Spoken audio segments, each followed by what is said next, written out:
ఆదిదేవ నమస్తుభ్యం ప్రసీద మమ భాస్కర. దివాకర నమస్తుభ్యం ప్రభాకర నమోస్తుతే.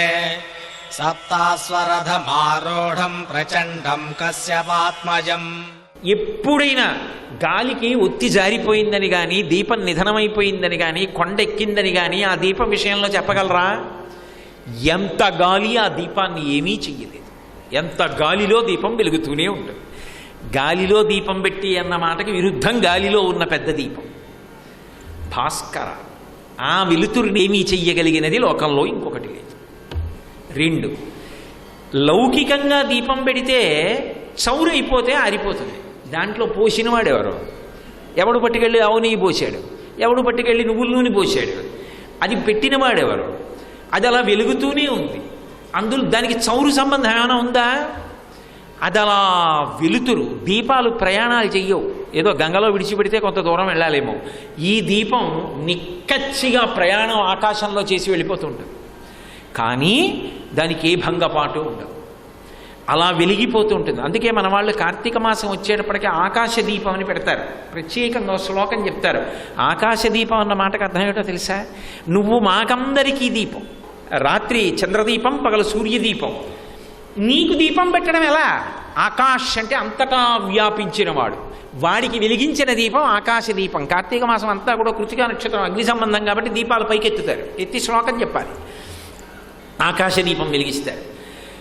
ఏ గాలికి నిధనమవని దీపం, ఏ పతంగము రెక్కల పురుగులు మీదకి వెళ్ళలేని దీపం. ఏ రెక్కల పురుగు ఎడుతుంది ఆ దీపం మీదకి వెలుగుతుంటే?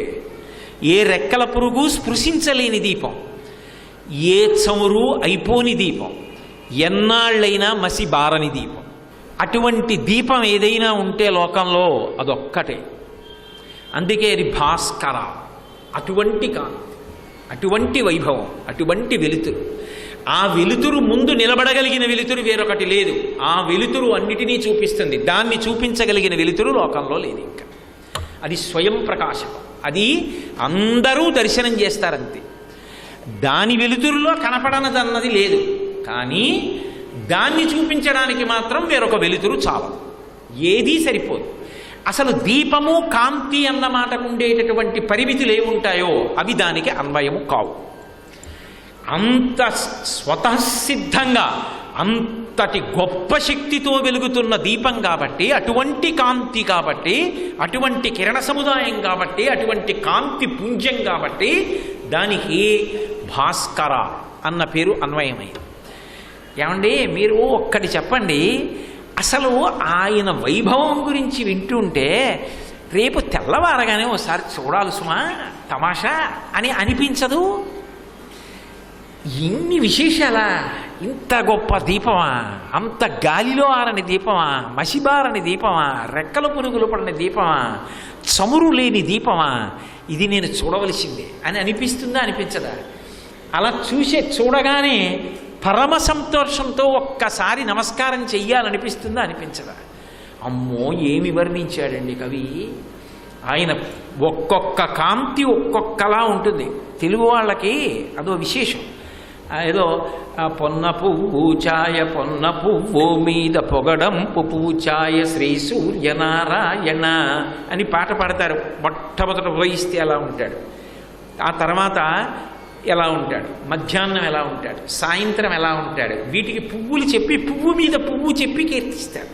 అంత అద్భుతమైనటువంటి మూర్తి. అటువంటి స్వామి ఆకాశంలో వెలుగుతుంటే చూడాలని ఎవరికి అనిపించదు.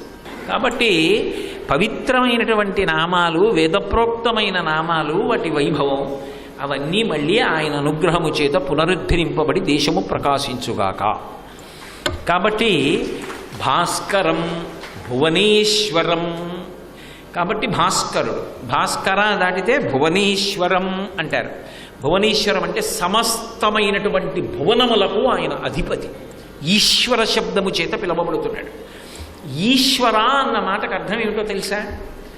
ఈశ్వర అంటే మీరు దీనికి ఇలా చెయ్యాలని కానీ, మీరు దీనికి ఇలా చెయ్యకుండా ఉండాలని కానీ, ఎవరి చేత శాసింపబడనివాడు తాను ఒకలా చెయ్యవలసింది ఇంకొకలా చేస్తే ఇలా ఎందుకు చేశావని అడగగలిగిన వాడు లేనివాడు ఈశ్వర అని పిలువబడతాడు.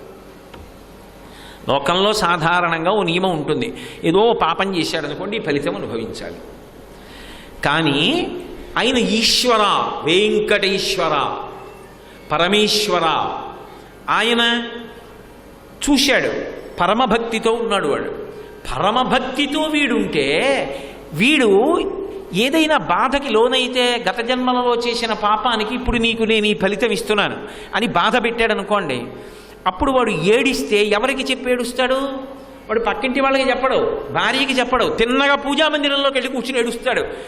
స్వామి మిమ్మల్ని నమ్మాను, స్వామి నన్ను ఎందుకు ఇంత బాధపెడుతున్నారు, నన్ను కాపాడరా అని ఏడుస్తాడు. అలా ఏడిచిన వాళ్ళు ఉన్నారు లోకంలో. వాళ్ళ పేరు ఒకలా కనపడుతుంది, నిజానికి ఆ పేరు పొందినవాడు వేరుగా ఉంటాడు.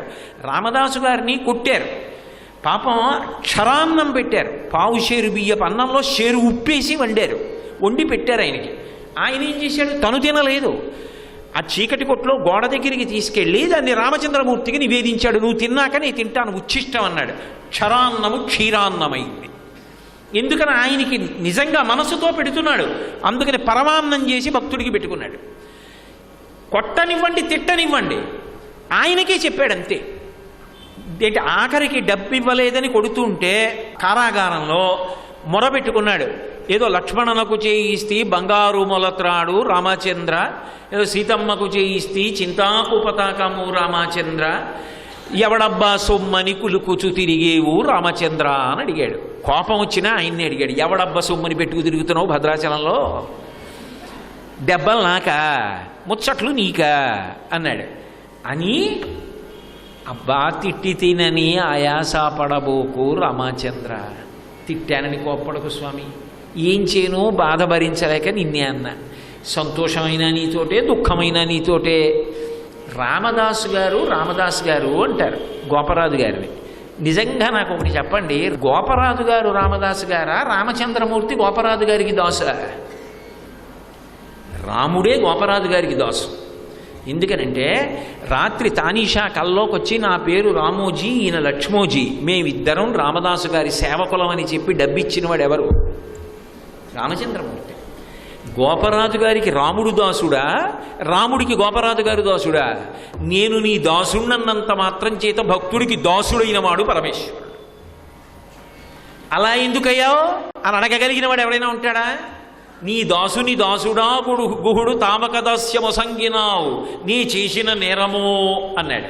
నిజానికి వాళ్ళందరినీ దాసుల్ని చేసుకున్నావు, నన్ను చేసుకోలేదన్నాడు రామదాసు గారు. నువ్వు పేరుకి రామదాసు, కానీ నేనే నీకు దాసుడిని అవుతానని నేను రామదాసు గారి సేవకుడిని రామోజీ నా పేరుని బంగారు నాణ్యాలు కట్టాడు. భక్తుడికి దాసుడు అయ్యాడా లేడా భగవానుడు? శ్రీకాళహస్తిలో తిన్నడు కళ్ళిచ్చినందుకు తక్కువని నేను ప్రతిపాదించట్లేదు. భక్తుడిని కొండ మీద కూర్చోబెట్టి దాని కింద కూర్చున్నాడా లేదా? ఎవరైనా పెద్దల్ని పైన కూర్చోబెడతారు, చిన్నవాళ్ళు కింద కూర్చుంటారు. అటువంటిది తిన్నడిని తీసుకెళ్లి కొండ మీద పెట్టాడు, శ్రీకాళహస్తీశ్వరుడు కింద ఉన్నాడు. అంటే భక్తుడిని పైన పెట్టి తాను కింద కూర్చున్నాడా లేదా? చంద్రవంకని తీసుకొచ్చి నెత్తి మీద పెట్టుకుని తానేమో కింద కూర్చున్నాడా లేదా శంకరుడు? తనని ఆశ్రయించిన వాళ్ళని పైన పెట్టి తాను కింద కూర్చుంటాడు. అది భగవంతుని యొక్క లక్షణం. సర్వం శ్రీ ఉమామహేశ్వర పరబ్రహ్మార్పణమస్తు. స్వస్తి.